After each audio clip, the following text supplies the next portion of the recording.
Gereja Sitri Pemulihan Kupang mempersembahkan Soul Care, renungan untuk memelihara jiwa kita di dalam firman Tuhan. Selamat mengikuti.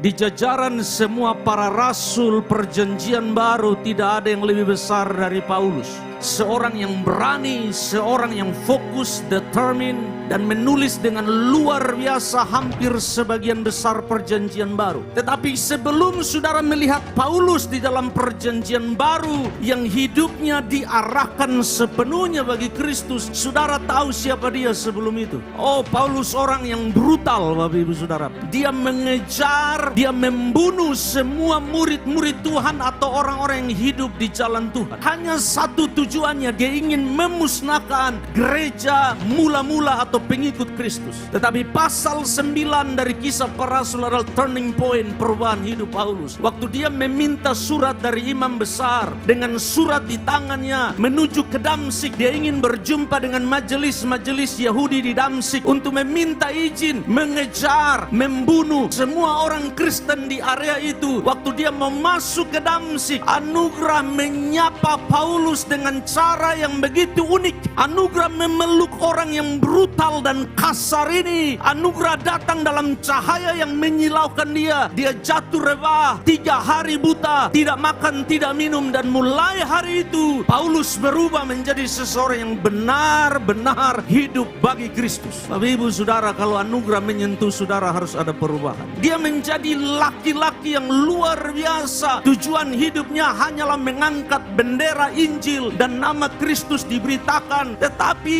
dalam perjalanannya, walaupun ada anugerah, tidak berarti gampang. Dan saya ingin saudara lihat apa yang dia alami di dalam 2 Korintus 11, 23, 27. Aku berkata seperti orang gila, aku lebih lagi, aku lebih banyak berjeri lelah, lebih sering di dalam penjara, didera di luar batas, kerap kali dalam bahaya maut. Ayat 27. Aku banyak berjeri lelah dan bekerja berat, kerap kali aku tidak tidur, aku lapar dahaga, kerap kali aku berpuasa kedinginan dan tanpa pakaian. Bapak Ibu Saudara membaca ayat-ayat ini, saudara tidak bisa melihat orang yang mengeluh, orang yang lemah bisa seperti ini. Dan kalau saudara belajar di dalam ayat-ayat ini dan dalam tulisan Paulus, dia tidak pernah bilang saya mundur karena terlalu berat melayani Tuhan. Tidak pernah. Tetapi waktu saudara baca teks yang akan kita bahas, nadanya berubah. Waktu ada dalam penjara, Paulus tidak berdoa kalau bisa penjara ini lalu. Di dalam penjara dia menginjil orang-orang yang mengawal dia. Tetapi di titik ini tiba-tiba ada satu doa yang naik di hadapan Allah, dan 3 kali Paulus bilang, aku berseru kepada Allah, duduk di hadirat Tuhan, dan dia mau cari tahu ada apa, mengapa engkau izinkan duri dalam daging di hidupku. Penjara dia tidak tanya, dilempari batu dia tidak tanya, dia tahu itu harganya. Paulus hanya membuka tirai itu sedikit, lihat ke dalam pergumulan yang dia hadapi. Dia tidak kasih kita detail apa duri itu. Dia buka sedikit tirai itu supaya engkau melihat bahwa dia yang luar biasa dipakai Allah ternyata bukan superhuman, bukan manusia super. Dia punya kelemahan, dia punya pergumulan, dia punya duri dalam daging, dan hanya anugerah yang menolong dia melewati duri itu.